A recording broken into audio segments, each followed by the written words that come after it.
என்ன காரம் என்ன காரம் மனுஷ சாப்பிடுவானா இத ஐயோ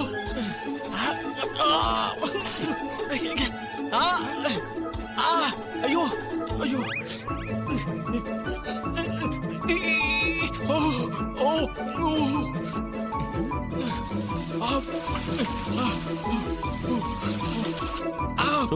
ஏதோ ரூம்ல ஐயோ அம்மா கதற மாதிரி சவுண்ட் கேக்குது. ஜாக் தான் கத்துறாரு. அப்படியா? ஐயோ அப்பா என்ன காரம்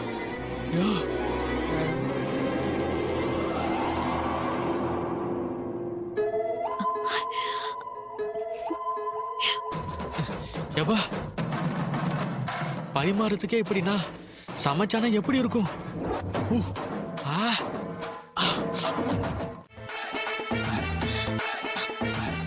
மாப்ள என்னாச்சு? ரூம்ல ஏதோ பெருசா சத்தம் கேட்டுச்சு. அதெல்லாம் ஒண்ணு இல்ல, சும்மா ரெஸ்ட் ரூம் போயிட்டு வந்தேன், அவ்வளவுதான். இல்லையே, ரூம்ல ஐயோ அம்மா எரியுதுலாம் சத்தம் கேட்டது. அப்படியா கேட்டுச்சு? அட அப்படிதான் கேட்டது. அது ஒண்ணு இல்ல, அது ஏதோ டிவி சவுண்டா இருக்கும். சத்தியமா? பிராமிஸ். ஆம் ரேவதி, நீங்க சமையல்ல பிரமாதம், கலக்கிட்டீங்க. அதுவும் ரேவதி கையில பரிமாறி சாப்பிட்டது சூப்பர் எக்ஸ்ட்ரானரி. நாங்க கூட சத்தம் வந்ததும் என்னமோ ஏதோன்னு பயந்து போயிட்டோம். மாப்ள வாங்க சாப்பிடலாம். ஐயோ இன்னைக்கு இதுவே போதும். ரேவதி கையில 4 பாய் சாப்பிட்டதே. இன்னும் காரம் இல்ல இல்ல இல்ல, இன்னும் டேஸ்ட் நாக்கிலே இருக்குன்னு சொல்ல வந்தேன்.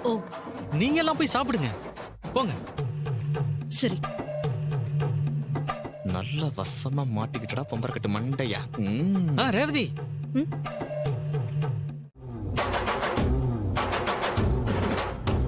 அதெல்லாம் வேற மாதிரி ஆண்டி. எக்ஸ்கியூஸ் மீ மேடம், வரலாமா? வாங்க. வாங்க.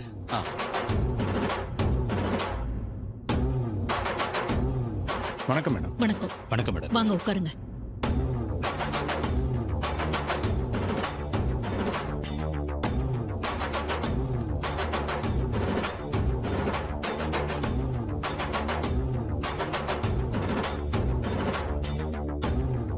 சொல்லுங்க, நீங்க யாரு, என்ன விஷயமா வந்திருக்கீங்க? மேடம், நாங்க கேஎஸ் ஃபைனான்ஸ் கம்பெனில இருந்து வரோம். எங்க ஃபைனான்ஸ் கம்பெனி இப்பதான் வளர்ந்து வர கம்பெனி. சென்னையில 4-5 பிரான்ச் வச்சிருக்கோம். இப்ப சென்னைக்கு வெளியிலயும் எங்க ஃபைனான்ஸ் கம்பெனியை விரிவுபடுத்தலான்னு இருக்கோம். என் பேரு அசோக், சார் பேரு மாதவன். Hello madam. உங்ககிட்ட ஒரு முக்கியமான விஷயம் பேசலான்னு வந்திருக்கோம்.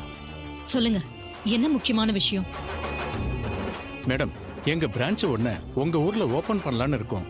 நீங்க தான் இந்த ஊருக்கு தலைவர்னு சொன்னாங்க.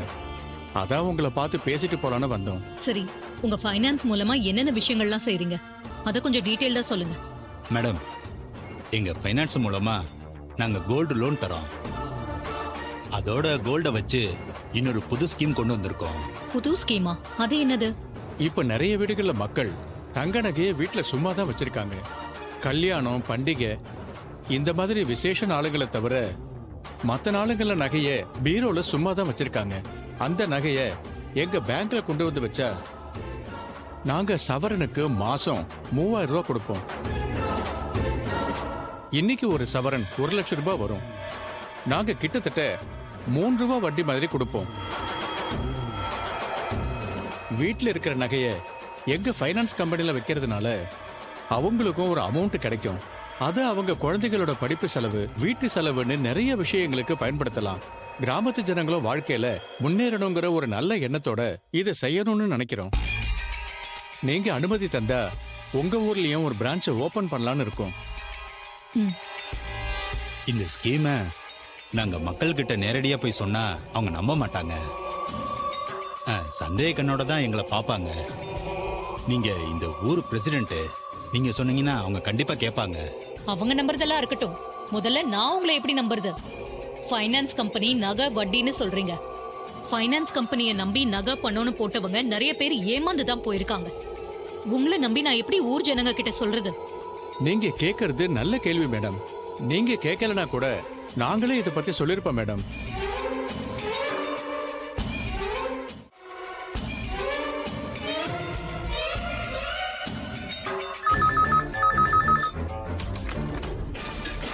ஹலோ, இது கேஎஸ் ஃபைனான்ஸ் கம்பெனி தானே? ஆமா மேடம். உங்க கம்பெனி என்னென்ன விஷயங்கள் செய்யுதுன்னு கொஞ்சம் சொல்ல முடியுமா? தாராளமா சொல்றேன் மேடம்.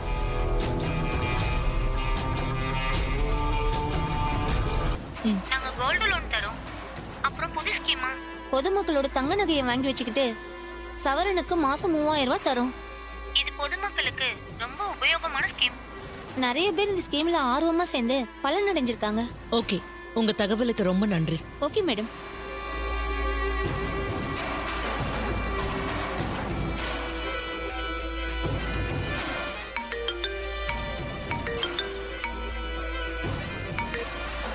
ஹலோ, இது கேஎஸ் ஃபைனான்ஸ் கம்பெனி தானே? ஆமா மேடம். உங்க கம்பெனி என்னென்ன விஷயங்கள்லாம் செய்யுதுன்னு கொஞ்சம் சொல்ல முடியுமா? தாராளமா சொல்லலாம் மேடம். கோல்டு லோன் தரோம். அப்புறம் பொதுமக்களோட தங்க நகையெல்லாம் வாங்கி வச்சுக்கிட்டு மாசம் மாசம் 3000 ரூபாய் தரோம்.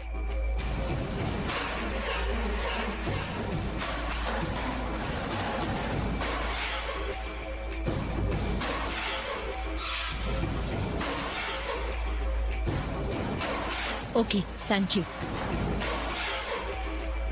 என்ன மேடம், நல்லா விசாரிச்சிட்டீங்களா? உங்களுக்கு திருப்தியா இருந்துச்சா? விசாரிச்ச வரைக்கும் திருப்தியா தான் இருக்கு. நீங்க இங்க பிரான்ச் ஓபன் பண்ணா எங்க ஊர் மக்களுக்கு ரொம்ப உதவியா தான் இருக்கும்னு நினைக்கிறேன்.